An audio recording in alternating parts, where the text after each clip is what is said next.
Sheriff's Department!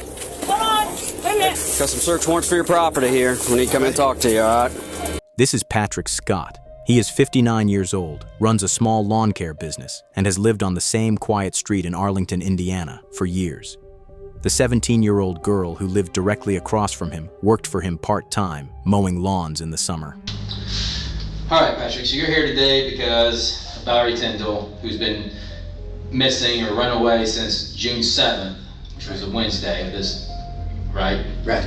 Now, you know Valerie because a couple of different ways here. One, she's your neighbor, right? Right. She lives there kind of like in front of you? Yeah. Okay. And she also works for you, right? In the Right. summer, help mow grass and things like Part-time, that, right? yeah. Part-time, okay. And when she does that grass, when she does mow grass for you and works with you, is she usually with you? Do you drive her from job to job? Yes. So you guys are always together? Yes. Okay. So there's never a time where you have her meet you at a job? You bring Just once. just once? Just once. How long ago was that? Before June? Before she ran away? Yeah. Before she left? Okay. Yeah. Right after, shortly after school let Okay. out. All right. Okay. On June 7th, 2023, she left home and never came back. And it has been nearly 3 weeks since Valerie Tindall disappeared. Her phone is off, and her car has turned up at an apartment complex with the license plate removed. There are no confirmed sightings and no leads. Patrick Scott had already spoken to police once and given them a clean story. Now, on June 26th, investigators bring him back in, and this time, they come with his own words. Patrick had told officers on June 10th that the last time he saw Valerie was the Tuesday before she vanished. That was a lie, and he knows it. So, I spoke to you at your house on about, I think it was Saturday, June 10th. I saw you outside. Do you remember me stopping by? Yes. Okay. And I asked you that day when you saw Valerie last, right? Right. And you remember what you told me? Tuesday. Told me Tuesday before Wednesday, the Wednesday before she gone, right? Right. And that's not true, is it? No. Okay. When was the last time you saw Valerie? Wednesday afternoon. After admitting the lie, Patrick changes his story. He says Valerie had been planning to leave and that he only gave her a ride. Where did you meet up with her at?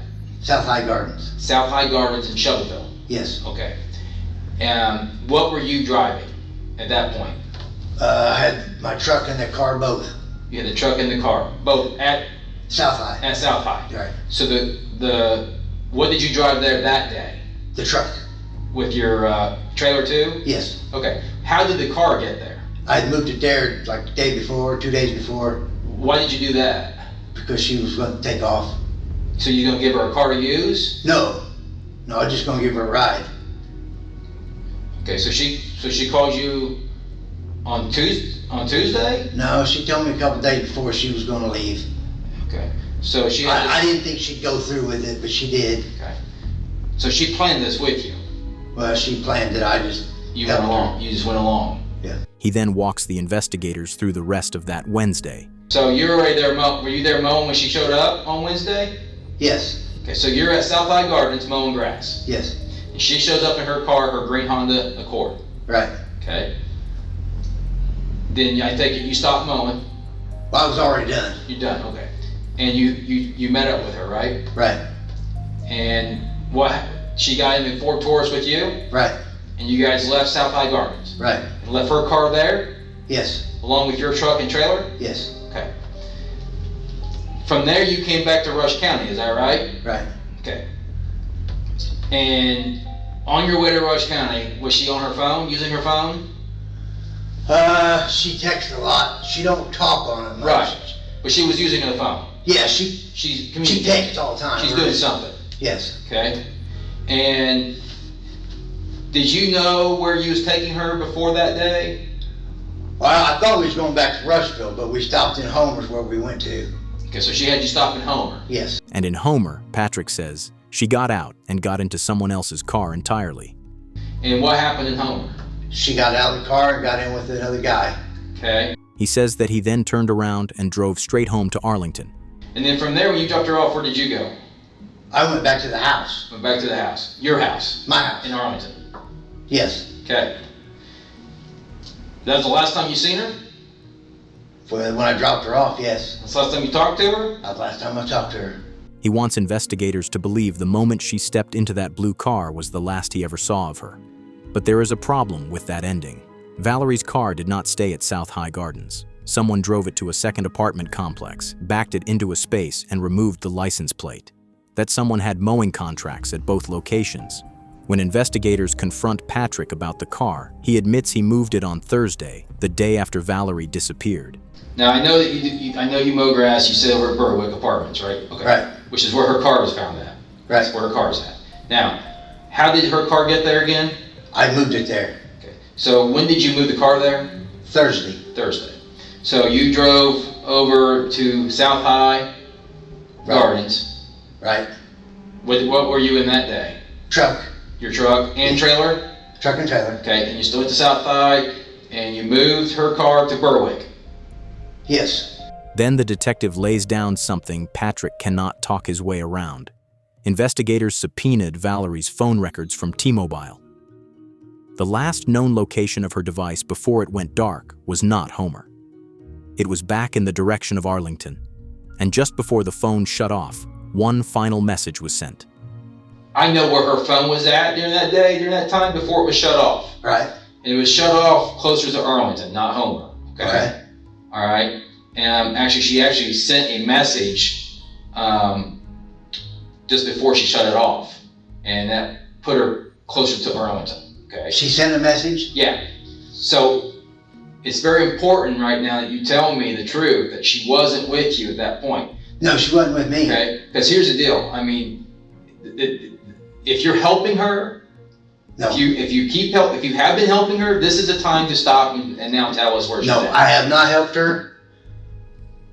But if she would have showed up at a job site asking for money, I would have given it to her. Did you do that? I would have. I haven't. Okay. Patrick's face starts showing panic, and he starts talking about boys in Valerie's life, arguments, breakups, anything to change the subject. Since you guys drive together and everything, who do you think she may be with? I have no clue. Give me some names though. You give me some names a little bit. I only know the one boy. And what was I his don't name? even know him. I just know the name. What was that name again? Truck one morning a couple weeks ago, and she was pissed. I knew she was when she got in the truck because of the way that she was texting. I mean, she would violently text me. She then said, I asked her, I said, are you mad? And she was pissed because the boy dumped her. She talked him into taking her back, just so she could dump him a week later. Then he showed up at their house, I want to say Monday before she disappeared, and got his stuff. And he was pissed, she told me, the next day. And this is the kid that drives the pale blue car, right? No, he had an orange car. So this is a different kid? Yeah, there's 5 or 6 of them all the time. But detectives don't follow because they've been watching his movements too. On Friday, June 9th, 2 days after Valerie disappeared, Patrick was spotted driving his Ford Taurus near the Berwick Apartments. So have you ever been to Berwick without your truck and trailer? No. So anytime you go to Berwick, you're always in your truck and trailer? Yeah. Okay. And it's probably during the daytime when you're supposed to be working? Yeah, most time I'm there around, if I spray, I get there like at 5 in the morning. Okay. So that way I don't want nobody walking through it. Yeah. So you wouldn't be there in the evening then? No. Like, say, I'm trying to think here, 4 or 5 o'clock in the evening? No. Okay. But if you were, you'd be in your truck and trailer though, you said, right? Right. So, why were you in that area on Friday in the Taurus? Friday? Patrick did not expect them to know that, and his reaction says everything. Don't know. Was I over Friday? Yes, you were. Yep, you were. I'd be in the truck and trailer then. Nope, you weren't. You was in the Ford Taurus. Was I in the car? Mm-hmm. At Berwick? In that area. Yeah, in fact, I think you probably, I don't know if you knew or not, but you kind of acted in a way where maybe you thought you were being followed. My understanding is that you went through some cul-de-sacs, turned around, came back out, things like that, and some of the guys actually lost you for a minute. You see where I'm going with this? Yeah. See how this looks like maybe you're helping her, maybe you was going over there to see her on Friday for some reason? Yeah. I was in there about 4 or 5 o'clock, but I don't remember going to Berwick. I was over in that area. So were you trying to help her? No. The detective tries to get Patrick to tell the truth after 5 months of lies. It's really hard to believe you right now. I know. Because, I mean, we started off on a bad thing here when you lied I to know, us. but I swear to God, if she's there, I don't know that she's there. Would there be some sort of plan that she had to tell me what she said to you? What's the plan here? She obviously had a plan. I don't know. She told me 100 times she was leaving. In the beginning, I believed her. And then it wasn't there. She just, I'm leaving. Said she was leaving over the weekend. That nobody would ever know she was gone. But she didn't leave over the weekend. Said she was leaving Saturday, she didn't go. Mm-hmm. So, I mean, I don't know. Well, what we're trying to do here is that we're trying to get her home. Okay? That's all we care about right now. We got to get her home. Okay. Okay? And it is important that if you know more than what you're telling me, because right now you feel like you may be in some trouble for whatever reason, it's time now to be cooperative and help. Because anything else that happens to this girl, it's not going to be good for you, possibly. Right. Okay? Patrick still will not fully break, but the text messages tell a story he cannot undo. On the evening of June 7th, before Valerie's mother ever called him, Patrick had already texted Valerie asking where she was. And the scenario that plays out in my head is that you were willing to try to help her somehow, which obviously you did. I mean, semi helped her a little bit, just from what you told me. Now, I think it's further than that. I think you helped her more than what you're telling me. That's just how... I didn't. I haven't. Just how it looks. It's how it looks. It's how it feels. Everything kind of shows that. It just seems weird to me, that you didn't want this young girl to be found right away. If you did, you would have told us right away when we talked to her, or when we talked to you. Or you would have said something on Wednesday. I think you knew on Wednesday that she was missing, right? You knew Wednesday something was wrong, right? Yeah. When her mother did call him that night, Patrick told her that Valerie had not worked that day. He said nothing about seeing her, nothing about driving her. He let her mother believe her daughter had simply not shown up and let that stand for weeks. Because I noticed that in your text messages that let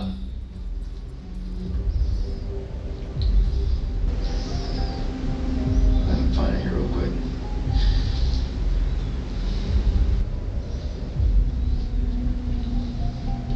I mean, I noticed that on Wednesday, June 7th, she told you she's going to be there soon. You remember that? No, but... It said, I'll be there soon. Okay? And at 5:40 p.m., you asked her where she was. You said, hey, where are you? Okay? Well, why did you ask that? I wanted to find out where she was at. Had you talked to her parents already before this message? No. When did you talk to her parents? Exactly. I know you did at some point. 6:30? 7 o'clock? On Wednesday? Yeah. So on Wednesday, her parents talked to you? Yeah, her mom. Her mom did? Yeah. And told you that she was at home? What did she tell you? Wanted to know if she was still working. And what did you tell her? Said no, she didn't work today. Okay. But you didn't want to tell her that you saw her though, right? No. Why not? She said she wanted to go. She said she wanted to go, so you're helping. You're trying to help her. Don't want to dime her out, right? Right. Okay. Before the session ends, the detective gives Patrick one final warning. Is it what? I said, what if we go back and find a camera right there in the area? What if someone had ring camera or something like that, or had surveillance footage, and we go back and we look at it, and that's not true. There's no blue car there that you dropped her off at. Because I'm sure That's where I dropped her off. there's plenty of surveillance there. I'm sure we could probably look at. What is it? There's probably plenty of surveillance in that neighborhood we can probably look at. Okay, and I'm sure that that's probably what's going to happen. Okay, and so if we do see that, if we do find that surveillance and we see it, and this doesn't come back to being what it is that you're telling me, okay, now you prolong this longer. Right. Is this going to help you or is it going to hurt you? It's not going to hurt me. Well, it would if you're not telling me the truth. Right. So that's what I'm asking you. Before we do all that, you're telling me the truth. You dropped her off Yes. in Homer Yes. on June 7th. Yes. Haven't seen or heard from her since. And I swear to God, I thought by now she would have showed up somewhere asking for money. Investigators let him go, but the case is far from closed. I have some search warrants to execute today for you, okay? Okay. So, run through them real quick. What search warrants we got? I've got 3 search warrants to execute, okay? Okay. So one search warrant's gonna be for 2 swabs of the inside of your mouth, okay? And I'll Okay. read it to you, but I'll just explain them to you and then I'll read them all to you Okay. individually, okay? So the first one that we'll do is for the swabs of your mouth. The second search warrant is for the address Okay. for the property, okay? And the third search warrant is for Okay. That's what the 3 search warrants are for. I will read them to you and then I'll sign them when we execute them, okay? None of it leads anywhere, and the case goes cold. Then, in October, cadaver dogs are brought in to search a piece of land near Patrick's properties, but no solid evidence has been found. The next day, reviewing aerial scans, investigators notice something behind a shed on Patrick's second lot, a patch of disturbed ground that does not belong. It takes a month to get the warrants, the search team, and the FBI together. On November 28th, while that team moves onto the property, another officer heads to Patrick's front door. Yep.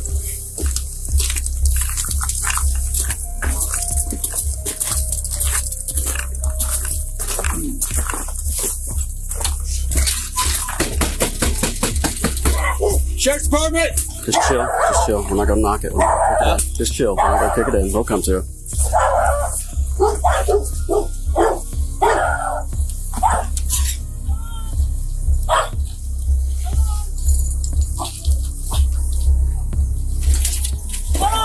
Hey, Patrick. Hi, guys. What's going on, Patrick? You all right? Yeah. Got some search warrants for your property here. We need to come in and talk to you, all right? Okay, let's go on in. Patrick Scott has told 4 different stories across 5 months.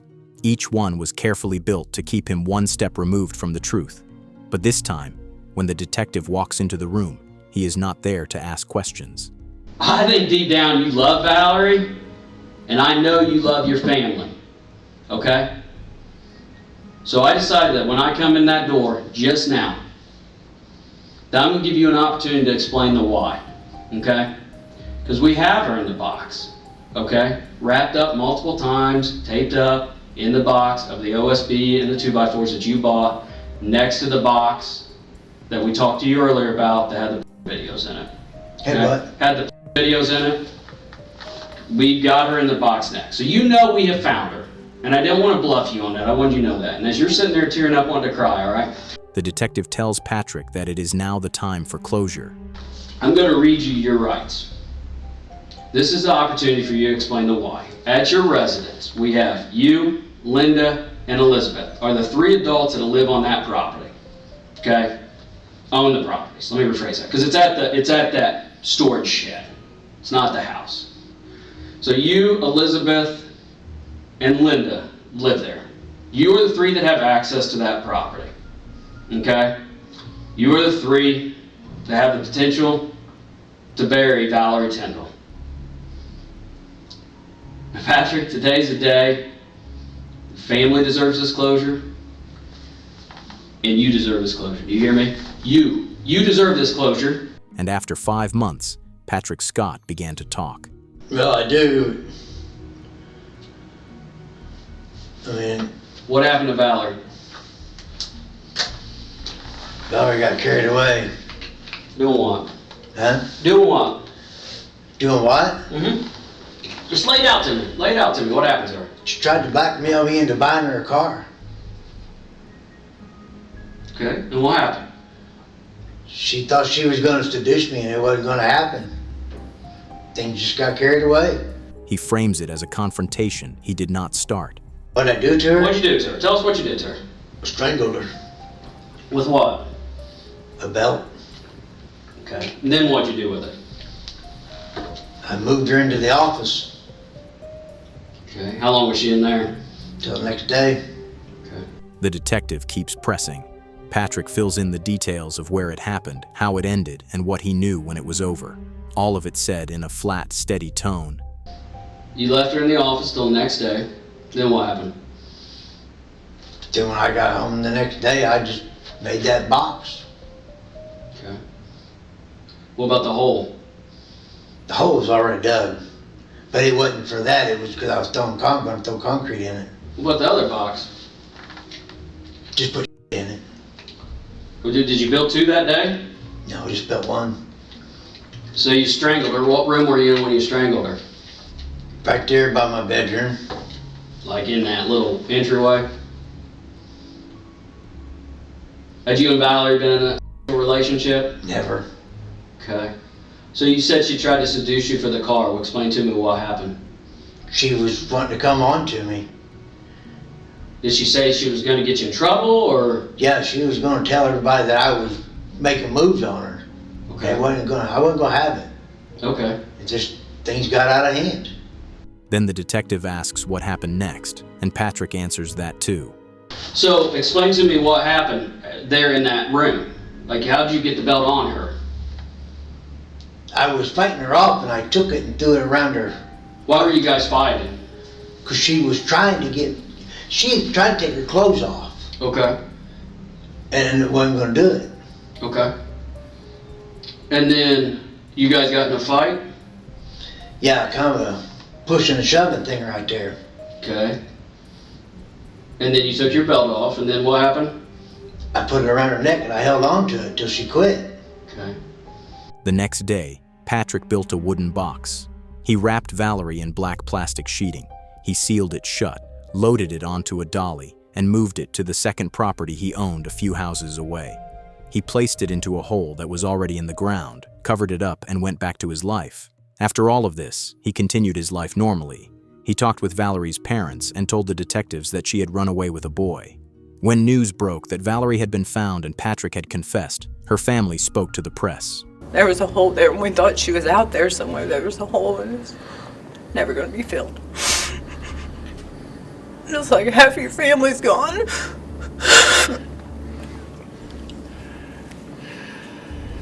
The man's a monster, and his wife needs to be prosecuted with her. Absolutely. She knew everything about it too, I'm sure.